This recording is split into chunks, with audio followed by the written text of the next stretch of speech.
말씀은 요한일서 4장 7절부터 15절까지 말씀입니다. 신약성경 391면 요한일서 4장 7절부터 15절까지 말씀입니다. 이 계시의 말씀을 제가 받들어 읽어드릴 때 살아계신 주님의 음성을 들으실 수 있기를 바랍니다. 사랑하는 자들아, 우리가 서로 사랑하자. 사랑은 하나님께 속한 것이니 사랑하는 자마다 하나님으로부터 나서 하나님을 알고 사랑하지 아니하는 자는 하나님을 알지 못하나니 이는 하나님은 사랑이심이라. 하나님의 사랑이 우리에게 이렇게 나타난 바 되었으니 하나님이 자기의 독생자를 세상에 보내심은 그로 말미암아 우리를 살리려 하심이라. 사랑은 여기 있으니 우리가 하나님을 사랑한 것이 아니요 하나님이 우리를 사랑하사 우리 죄를 속하기 위하여 화목제물로 그 아들을 보내셨음이라. 사랑하는 자들아, 하나님이 이같이 우리를 사랑하셨은즉 우리도 서로 사랑하는 것이 마땅하도다. 어느 때나 하나님을 본 사람이 없으되 만일 우리가 서로 사랑하면 하나님이 우리 안에 거하시고 그의 사랑이 우리 안에 온전히 이루어지느니라. 그의 성령을 우리에게 주심으로 우리가 그 안에 거하고 그가 우리 안에 거하시는 줄을 아느니라. 아버지가 아들을 세상의 구주로 보내신 것을 우리가 보았고 또 증언하노니 누구든지 예수를 하나님의 아들이라 시인하면 하나님이 그의 안에 거하시고 그도 하나님 안에 거하느니라. 아멘. 얼마 전에 요 건너편 마을에 지나가는 길에 갑자기 수십 명의 아이들이 때로 이렇게 모여 움직이는 것을 본 적이 있습니다. 무슨 일인가 했는데 나중에 알고 보니까 이 가수 아이유가 여기 와서 잠깐 무슨 촬영을 하는데 아이들이 쫓아다녔다고 하는 이야기를 들었습니다. 지난 수요일 날도 사무실에서 잠깐 딸하고 통화할 일이 있어서 전화를 하는 중에 딸이 저보고 지금 이 동네에 또 탤런트 한우주 씨가 나타났다고 하면서 이야기를 해주더라고요. 그래서 어떻게 하느냐 그러니까 이제 친구한테 바로 전화가 왔었대요. 이 근처에 와 있다고 하는 소식을 듣자마자 이제 딸한테 전달을 해준 겁니다. 좀처럼 만나기 힘든 사람들 가까이에 온다는 사실 때문에 놀라기도 하고 오면 되게 반가워합니다. 선거가 있으면 이제 대통령 후보든 뭐 국회의원 후보든 혹은 뭐 지자체 단체장 후보든 이 사람들이 그 사람들을 찾아 나가는 일이 있죠. 주로 영상에서는 시장이나 아니면 부루 시설들을 찾아가서 일일이 사람들을 만납니다. 그리고 만나서 악수를 합니다. 그런 것만 보여줘서 그런지는 모르겠는데 어떤 사람이 오든지 대부분 다 아주 기쁜 마음으로 손을 내밀고 악수를 하는 모습을 봅니다. 궁금했어요. 다 지지하는 걸까? 정말 다 좋아하는 걸까? 도대체 한 번도 거절하는 것을 본 적이 없어서 왜 그런가 했는데 생각해보면 뭐 지지하지 않는 후보가 왔다 할지라도 정말 평생에 한 번 보기 힘든 사람이 가까이에 왔고 손을 잡아볼 기회가 있다면 그것을 마다할 이유도 없겠다라고 하는 생각이 듭니다. 그만큼 만나기 힘든 사람이 내가 있는 곳에 가까이 왔다라고 하는 사실 때문에 그 사실을 이제 대단하게 여기는 것입니다. 이명박 대통령이 대통령 당선자가 되고 나서 제가 사역하던 소망교회 목회자들 20명을 이제 초청을 해서 롯데 호텔에서 한번 아침 식사를 대접하신 일이 있는데요. 뭐 좋아하고 싫어하고를 떠나서 일단 그 귀한 분이 우리를 불러서 이 귀한 자리에서 식사를 같이 한다라고 하는 사실 때문에 감사한 마음을 가진 적이 있습니다. 또 대통령이 되시고 나서 이제 첫 명절, 아마 추석으로 기억이 되는데 추석 명절에는 또 목회자들에게 이제 선물을 하나씩 이렇게 다 집으로 배송을 해주셨어요. 받아들고 평생에 아마 처음이었고 또 마지막이 될지도 모르는 선물 때문에 감사하다라고 하는 생각을 가져본 적이 있습니다. 일일이 개별적인 접촉을 하고 아는 관계도 아니지만 누군가 나를 위하여 귀한 자리에 초대를 하고 또 선물을 제공한다라고 하는 사실이 가져다주는 기쁨이고 감사입니다. 제가 어떻게 하다가 사역 가운데 이 탤런트 한혜지 씨를 잠시 알 수 있는 기회가 있었는데요. 제가 하는 기도에 참석을 했다가 마지막 날에 이 성령으로 세례를 받고 이제 방언하는 기회가 열렸습니다. 원래 월요일부터 금요일까지 이제 계속되는 집회 속에 여러 사람들이 와서 함께 기도를 하면서 똑같은 은혜를 사모하는데 이제 은혜를 받지 못했던 사람들도 있지만 어떻게 하다가 소문을 듣고 이 탤런트 한혜진 씨가 이제 그 자리에 와가지고 마지막 날 하루 참석을 했는데 기도하다가 이제 방언이 터지게 된 거예요. 감사하다라고 하는 인사를 나누면서 몇 마디 주고받은 게 인연이 돼서 그냥 잠깐 이제 알게 되었습니다. 때마침 이 양조에서 목회를 하시는 저희 형님 목사님이 연락을 하셔가지고 이번에 교회에서 연예인 초청 간증 집회를 좀 하고 싶은데 아는 사람이 있으면 소개를 해달라 그러더라고요. 그래서 이제 그 연결을 해줬어요. 근데 보통 연예인들 한번 모시려고 하면 어떤 연예인은 크리스찬임에도 불구하고 몇백만 원씩의 그 사례비를 요구하는 경우들이 있어가지고 작은 시골 교회가 이제 그걸 감당하는 것이 어렵다 보니까 이제 고민을 많이 했던 것 같아요. 그래서 이제 제가 한혜진 씨한테 부탁을 했는데 또 이분이 그런 일이라면 기꺼이 할 것이고 또 사례비 전혀 받지 않고도 할 것이고 거기가 멀어도 혼자 내비게이션 찍고서 찾아가서 하고 오겠다라고 하는 얘기까지 해줘가지고 아주 감사한 마음으로 이제 보냈습니다. 나중에 집회가 끝나고 나서 형님한테도 물론 이 감사하다라고 하는 말씀을 듣기는 했지만 나중에 제가 그 교회를 찾아갔을 때 그 교회 성도님들 중에도 이제 전에 이렇게 사람을 소개시켜줘서 우리가 귀한 시간 갖게 돼서 고맙다라고 하는 말씀 전해 들은 적이 있습니다. 좀처럼 만나기 힘든 사람을 이제 만나는 것, 그가 내가 사는 여기까지 왔다라고 하는 이 사실 때문에 그들이 그런 마음을 가지고 전하는 것이라고 그렇게 생각을 합니다. 여러분, 인생을 살면서 우리에게 있어서 가장 귀한 분은 과연 누구일까요? 오늘 우리가 찬송가 94장을 부르며 이런 가사를 가지고 고백을 했습니다. 주 예수보다 더 귀한 분은 없네. 이 세상 부귀와 바꿀 수 없고 이 세상 명예와 바꿀 수 없고 이 세상 행복과 바꿀 수 없는 분이 예수님, 가장 귀한 분이라고 하는 고백을 했습니다. 그 이유가 도대체 무엇일까요? 우리가 예수님을 이렇게 귀한 분으로 믿고 고백하는 이유 무엇일까요? 먼저 우리 예수님의 아버지 되시는 우리 하나님이 이 세상 만물의 주인이시기 때문입니다. 이 세상의 모든 것을 만드신 분이십니다. 우리의 눈에 보이는 것뿐만이 아니라 우리의 눈에 보이지 않는 부귀 영화와 명예와 또 행복과 또 그 밖에 모든 것들을 만드신 분, 우리의 삶에 필요한 것들을 다 만들어 놓으시고 그것을 통치하시는 분이 아버지 하나님이십니다. 그리고 예수님은 이제 그분의 아들이요 상속자로서 동일한 권세를 지니고 계시는 분이십니다. 그 예수님께서 이 땅으로 오셨습니다. 그 예수님께서 이 땅으로 오셨다라고 하는 이 사실을 우리가 다시 한번 좀 잘 생각을 해볼 필요가 있습니다. 특히 이런 이제 본문을 가지고 설교를 하게 되면 주로 여러분들이 아마 성탄 즈음에 많이 들으셨으리라고 생각을 해요. 저도 그렇습니다만은 성탄 어간에 이제 하는 설교 가운데 한 가지가 동정녀 마리아가 잉태를 하는 과정에 대한 말씀을 전할 때가 있습니다. 천사가 찾아와서 성령으로 잉태된 것을 알려주는 이야기를 하게 되는 것이죠. 근데 그 시기가 정확하게 언제쯤 될까요? 성탄 즈음일까요? 계산해 보면 아니지요. 이 3월 정도에 마리아에게 천사가 나타나서 예수님의 탄생 소식을 알렸다고 볼 수 있습니다. 제가 3월에 7일 날 결혼을 하고 12월 23일 날 저희 큰딸을 낳는데 계산 못하는 제 친구들이 제 딸을 제 아내가 혼수로 가져왔느냐, 속도 위반을 한 거 아니냐라고 하는 의심을 했던 적이 잠시 있었습니다만은 저희는 허니문도 아니라고 이야기를 하면서 과학책 보고 잘 연구해서 다시 이해하라고 하는 이야기를 해준 적이 있는데요. 12월 25일 날 태어나신 예수님의 성탄 소식이 예수님의 어머니 마리아에게 들려진 건 아마 3월 말 어간이라고 생각을 합니다. 그러니까 지금도 시기적으로는 조금 이르다고 할 수 있는데 이 즈음에 이제 천사가 나타나서 예수님께서 잉태되실 것에 대한 말씀을 해 주셨습니다. 그 예수님이 왜 인간의 몸을 입고 이 땅에 오셨을까요? 여러분 다시 한번 생각해 보면요. 국회의원들 후보나 아니면 뭐 대통령 후보든 뭐 단체장 후보든 선거철에 사람들을 일일이 찾아갑니다. 찾아가서 악수합니다. 악수하면서 듣기도 하고 약속도 합니다. 누굴 위해서 할까요? 누구를 위해서 그 일을 하는 걸까요? 정말 백성을 사랑하고 나라를 위해서 일하고 싶어서 그럴까요?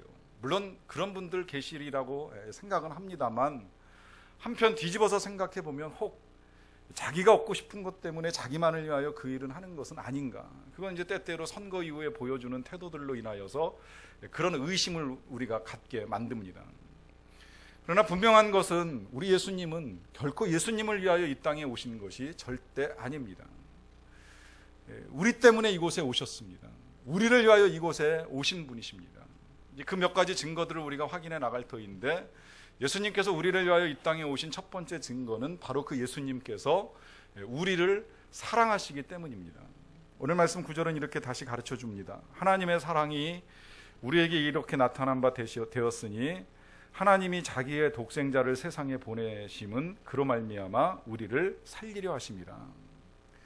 하나님의 사랑이 드러났는데 그것이 어떻게 드러났냐면 그 아들 예수님을 우리에게 보내주시는 것으로 인하여 드러났다는 거예요.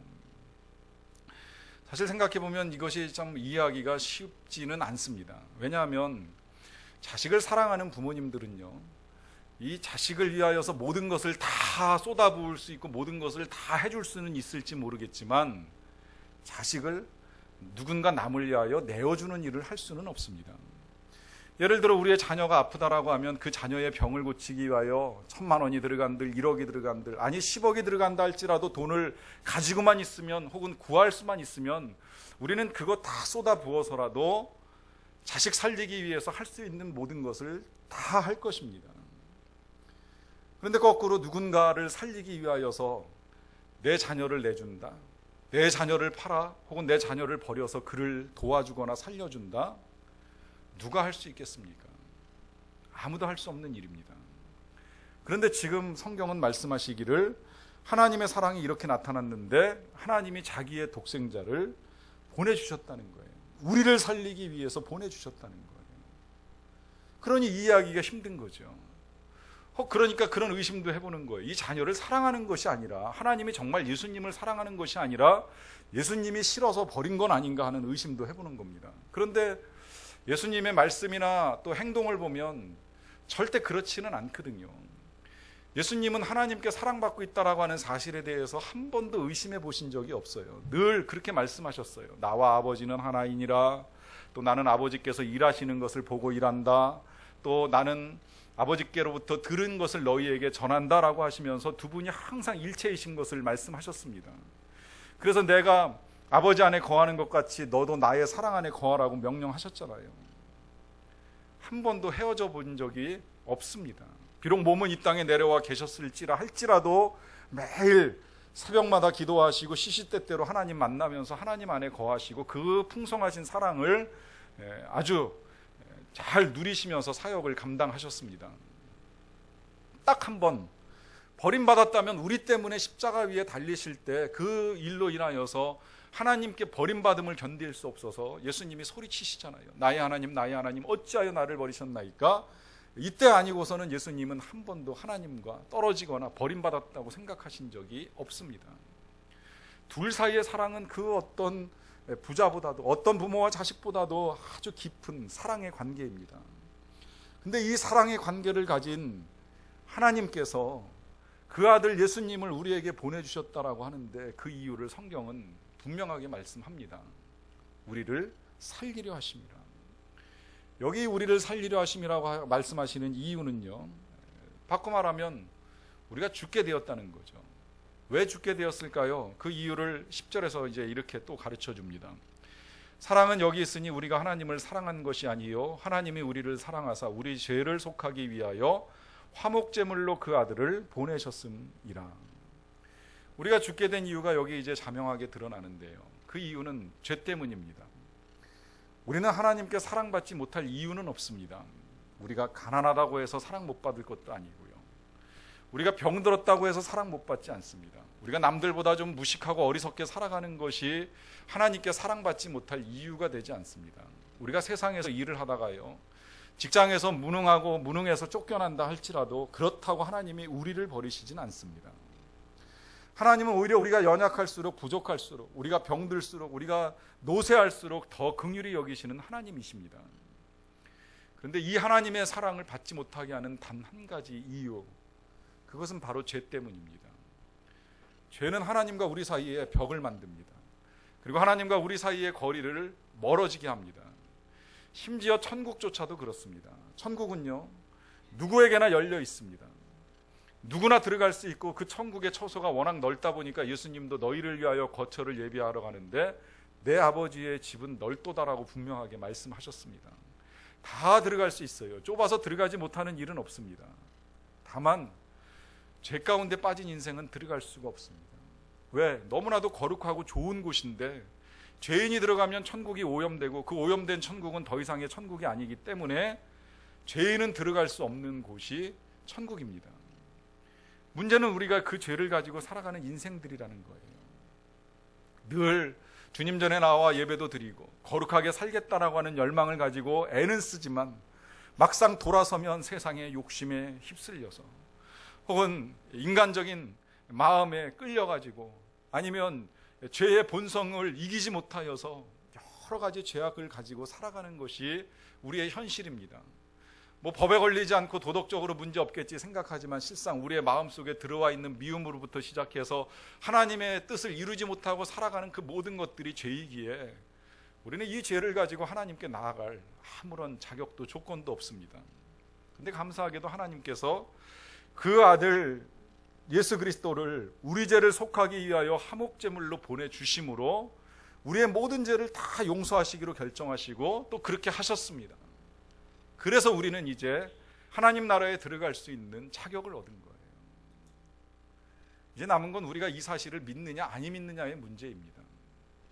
이 사실을 믿으면 하나님의 자녀가 되고 천국에 가는 것이고 이 사실을 믿지 못하면 여전히 우리는 죄악 가운데 영영한 지옥 형벌을 받을 수밖에 없습니다. 그래서 예수님이 오셨을 때도요, 이 말씀 또 이 귀한 은혜를 알지 못하는 사람들이 있었기 때문에 예수님이 그런 말씀을 하시잖아요. 건강한 자에게는 의원이 쓸데없고 병든 자에게라야 쓸데있느니라. 내가 의인을 부르러 온 것이 아니요 죄인을 부르러 왔노라. 우리가 멀쩡할 때 병원 찾는 일 별로 없습니다. 물론 진단받기 위해 간혹 가긴 합니다만 대부분 건강할 때 병원 잘 안 갑니다.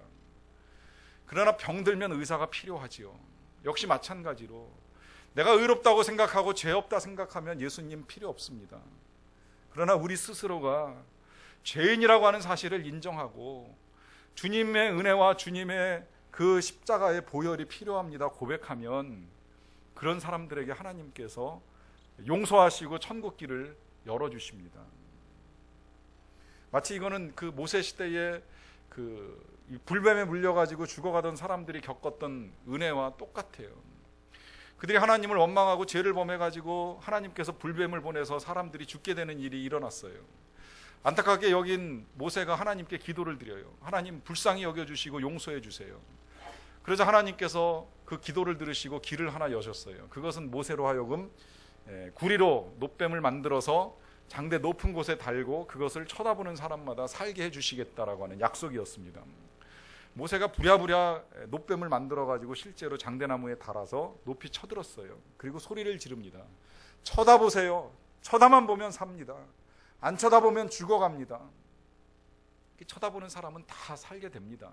그런데 그까짓 게 어떻게 우리를 살리느냐고, 그 장대 위에 달린 놋뱀이 어떻게 우리를 살릴 수 있느냐라고 하면서 쳐다도 안 보고 다른 어디 명약이 없을까, 어디 약초를 캐면 안 될까, 어디 집에 좀 쓸만한 것이 있을까라고 하면서 그 놋뱀을 무시하고 떠났던 사람들은 결국은 다 죽을 수밖에 없었습니다.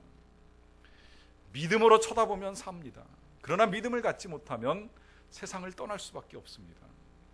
우리가 예수님을 믿음을 가지고 바라보면 구원을 받고 천국의 은혜를 누리지만 이 예수님을 외면하고 돌아서면 결국은 멸망길로 갈 수밖에 없다는 것입니다. 이 일을 위해서 주님은 우리에게 예수님을 보내주셨고 그 주님으로 하여금 우리가 하나님 나라에 들어갈 수 있는 길을 열어주셨습니다. 그런데 그러한 하나님의 사랑을 받고 살아가는 우리들이요, 그 사랑도 알고 또 그로 인해서 천국에 가는 것도 아는데 문제는 우리 현실의 삶 속에서 하나님의 사랑을 느끼고 또 알고 살아가는 것이 어려울 때가 있습니다. 그것은 이미 알고 있는 천국은 아주 먼 후일에, 아직도 먼 뒤에, 날이 흐르고 난 뒤에나 보게 될 것이고 가게 될 것이라고 생각을 하고 있고요. 한편으로 하루하루 살아가는 우리의 삶의 나날들 속에서 겪어나가는 일들은 마치 지옥과도 같은 일들이 수없이 터져나오기 때문입니다. 저는 그런 생각 해봤어요. 야곱이 130년 세월 험악한 세월을 보냈다고 하는 고백을 하는데 130년 인생을 살면서 평탄하게 사는 사람 이 세상에 한 사람이라도 있을까요? 우리가 짧게 6, 70년을 살아도 쉽지 않은 인생이라고 말을 하는데 그 2배를 산다고 생각을 해보세요. 그러면 삶의 고난도 2배는 될 거 아닙니까? 그러니 누구라도 인생 살면서 130년 살면 내 인생 험하다 하는 고백 다 할 것이라고 생각을 합니다. 그만큼 인생은 힘들다는 거예요. 이 힘든 세상 속에서 하나님이 날 사랑하신다라고 하는 거 느끼고 생각하기가 쉽지 않지요. 더군다나 우리 안에 이런 일들도 일어났습니다. 우리 한국교회를 이렇게 보니까요, 6, 70년대 교회가 굉장히 급속도로 성장과 부흥을 경험을 합니다. 경제도 성장했지만 교회도 많이 성장해서 대부분의 교회들이 많이 자라났습니다. 그런데 이러다가 이제 한 80년대 들어서니까 교회의 성장 속도가 좀 주춤해지기 시작을 했어요. 그러다가 90년대 들어와서는 이제 교회들이 내리막길을 걷는 교회들이 많았습니다. 한국교회 전체로 보면 그리스도인들의 숫자가 조금씩 줄어갑니다. 그래도 그나마 줄어가던 이 교회를 떠받쳐주던 한 큰 사건이 하나 있는데 이제 그게 IMF예요. 늘 경제가 이제 성장해 오는 동안에 교회가 성장했고 또 너무 성장하다 보니까 그 성장을 누리다가 교회를 떠난 사람들이 많은데 갑자기 이제 국가적으로 경제적인 타격을 입다 보니까 교회를 떠났던 사람들이 교회로 돌아오는 일이 일어났습니다. 실제로 그때 예배 횟수를 늘린 교회들이 많아요. IMF가 사람들을 교회로 불러 모은 겁니다. 고난을 겪다 보니까 하나님께 사람들이 나온 거예요. 이제 그랬는데 문제는 그러다가 2000년대로 접어들면서 다시 교회는 또다시 내리막길을 걷습니다. 그러다가 2008년에 리먼 브러더스 사태와 함께 또다시 세계 경제가 어려워지는 일을 겪게 되지요. 목회자들은 사실 이 기회가 하나님이 주신 기회라고 생각을 했어요. 사람들이 다시 하나님께 나올 기회를 갖겠구나. 경제적인 어려움이든 전쟁이든 큰 사건이 있을 때 사람들은 하나님을 찾을 수밖에 없다는 걸 알고 있습니다. 그런데 우리의 예측이 빗나갔습니다. 경제는 어려워졌는데 교회는 여전히 내리막길을 향하여 나아가고 있습니다. 왜 그럴까 생각을 해보지만 물론 여러 가지 이유가 있겠지요. 근데 저는 그 이유 가운데 한 가지가 하나님께 실망하고 하나님을 떠난 사람들이라고 생각을 합니다. 어려워서 하나님께 나와 하나님께 부르짖습니다. 하나님께서 도와주셨으면 하는 기대를 가지고 간구하는 일이 있습니다.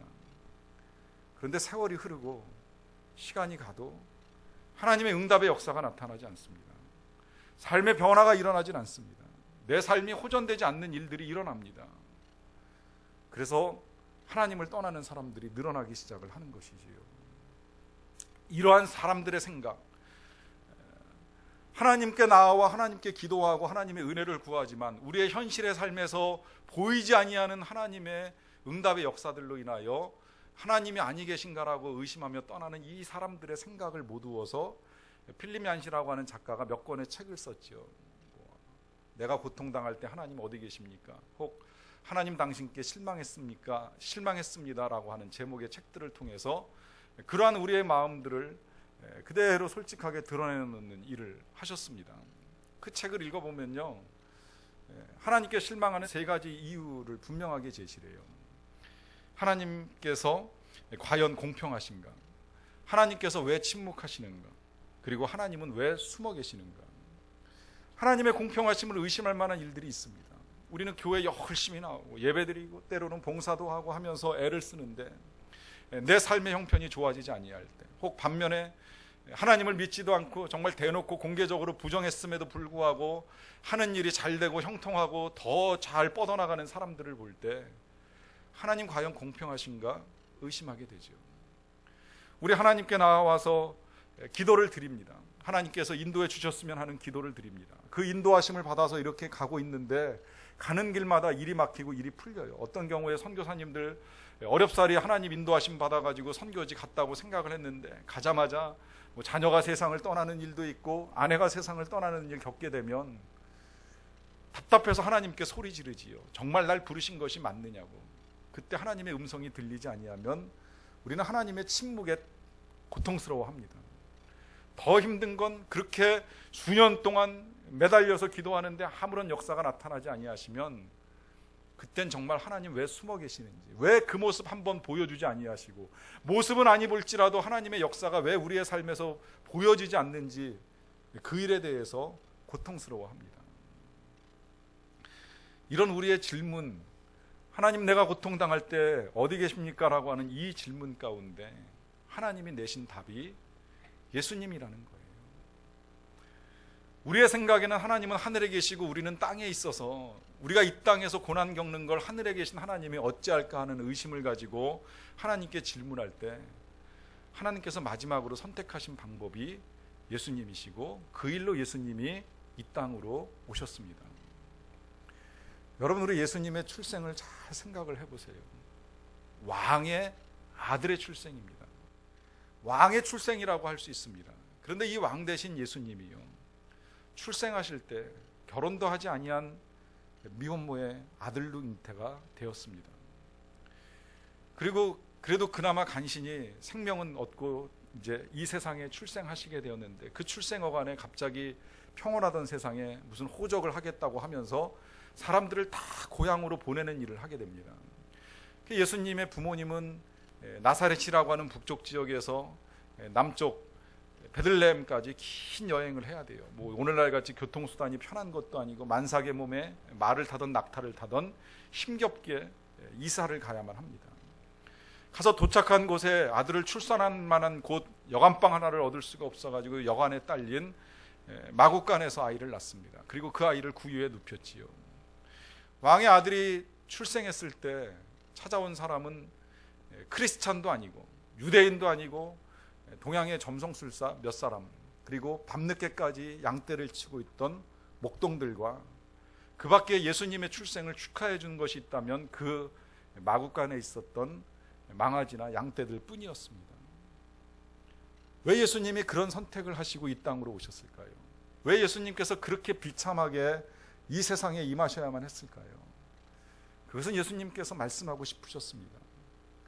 난 너희들을 사랑하고 너희들과 함께 되고 싶고 너희들이 겪는 그 고통과 아픔을 함께 누리기를 원한다라고. 이러한 예수님의 출생에 대해서 또 이러한 주님의 오심에 대하여서 키에로 케고르가 비유를 통하여 가르쳐 준 것이 있죠. 한 왕이 있습니다. 모든 권세를 가진 왕입니다. 이 왕은 정말 대단한 권력을 가지고 있어서 어느 때라도 원하기만 하면 자기가 원치 않는 사람을 다 숙청할 수도 있고 정리할 수 있는 권세를 지녔습니다. 그 왕의 명령 한마디면 그 왕궁 안에 있는 사람들뿐만 아니라 모든 백성들이 다 일사불란하게 움직일 수 있는 그런 권세입니다. 이 권세를 가진 왕이요, 어느 날 어느 비천한 여종 한 여인을 사랑하게 됩니다. 사랑을 하는데 그 여인을 어찌 사랑할까 알지 못해서 고민을 하는 거예요. 그저 그 여인을 데리고 와서 왕궁 안에서 왕관 씌워주고 좋은 옷 입혀주면 사랑하는 것일까? 그러면 그 여인이 날 좋아할까? 그 여인이 나를 사랑한다라고 고백을 하면 정말 그것이 진심일까 아닐까 하는 고민에 빠집니다. 거꾸로 말을 타고 혹은 마차를 타고 신하들을 데리고 그 여인의 집에 찾아가서 사랑을 고백한다면 그 여인이 나의 사랑을 받아줄까? 받아주기보다는 오히려 그 여인이 두려움에 떨면서 하는 수 없이 나를 따라 왕궁으로 돌아오지 않겠는가? 이런저런 고민 끝에 이 왕의 선택은 자신이 쓰고 있던 왕관 내려놓고 자신이 입고 있던 왕의 옷을 벗어버리고 똑같이 그 여인이 입고 있는 비천한 그 남루한 옷을 입고서 그 여인을 찾아가는 겁니다. 찾아가서 진실된 사랑을 고백하는 거예요. 당신과 함께 있고 싶고 당신이 겪는 고통을 함께 겪고 싶고 당신을 사랑하는 나의 이 마음을 전하고 싶소. 그래서 키에로 케고르가 그 비유의 마지막에 이런 말씀을 하지요. 사랑만이 불평등을 평등으로 만든다. 결국 이 말씀은요, 우리가 하나님과 평등할 수는 없는 존재라는 거예요. 그럼에도 불구하고 하나님은 우리와 평등한 관계를 원하시기 때문에 스스로 육신을 입으시고 이 땅으로 오셔서 우리와 같이 되셨습니다. 그리고 우리가 겪는 가난, 우리가 겪는 비난, 우리가 겪는 아픔, 우리가 겪는 고통들을 다 겪으십니다. 마지막에는 배신의 고통까지도 다 겪으시고 육신적, 정신적, 영적 그 모든 고통을 다 겪으시고 십자가에 돌아가시면서 몸으로 말씀하십니다. 이와 같이 내가 너희를 사랑하노라. 이 사랑 전하기 위하여 이 땅으로 왔노라. 여러분, 이 사랑 앞에 우리가 해야 될 일은 그 사랑을 이제 믿음으로 받아들이는 일입니다. 제가 오늘 말씀의 서두에 대통령으로부터 받은 선물, 또 혹은 대통령으로부터 받은 초대에 관한 말씀을 드렸습니다. 일시간 사용했던 선물이고 일시간 받았던 초대입니다.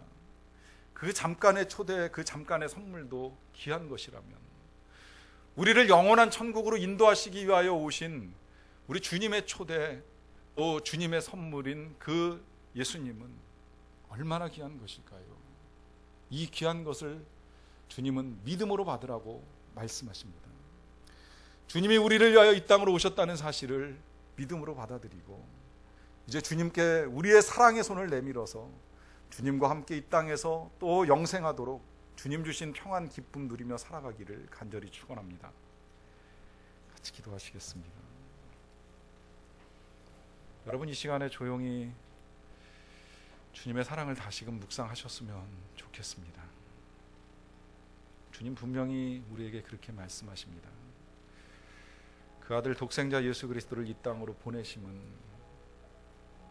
당신을 살리기 위하여, 죄 가운데 있는 당신을 살리기 위하여, 고통 가운데 있는 당신을 위로하기 위하여, 슬픔 가운데 빠진 당신이 결코 혼자가 아니라는 사실을 가르쳐 주시기 위하여 예수님 이 땅으로 오셨습니다.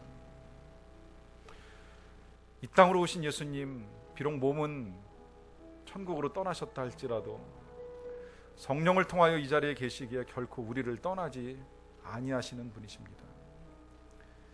그 예수님께 지금 우리가 해드릴 것은 믿음으로 고백하는 일입니다. 이렇게 고백하면 됩니다. 날 사랑하심 감사합니다. 또 나의 죄를 용서하심 감사합니다.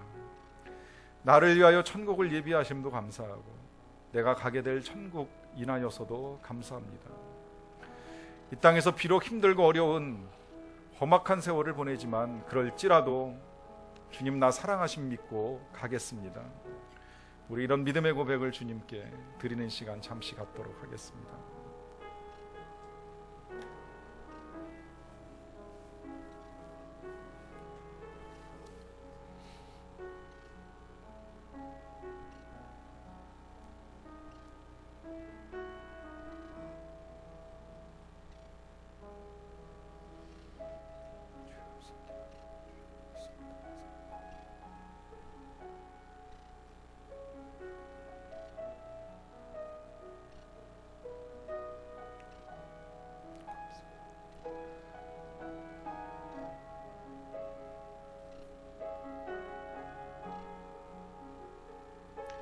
하나님 아버지께서 우리들을 너무나도 사랑하셔서 그 아들 독생자 예수 그리스도를 주시기까지 사랑하심 진심으로 감사드립니다. 아들 십자가 위에서 화목제물 삼으심으로 우리의 모든 죄를 사하시고 우리를 용서하심 또한 진심으로 감사를 드립니다. 이 세상 살아나가는 동안에 사는 것이 때로 힘들고 또 우리의 슬픔을 견딜 수 없고 이 고통 누가 알아줄까 싶어 외롭고 힘들었을 때라 할지라도 우리를 사랑하시는 주님 떠나지 아니하시고 늘 함께 계셔서 우리의 손 붙들어 주시고 우리를 일으켜 세워주심 진심으로 감사드리옵나이다. 사랑 알게 되었사오니 사랑 안에 거하게 하시고 그 사랑 붙들고 천국 가는 그날까지 이 세상 속에서 날마다 승리하며 살아갈 수 있는 주님의 자녀들 되게 하여 주시옵소서. 감사드리며 예수님의 이름으로 기도하옵나이다.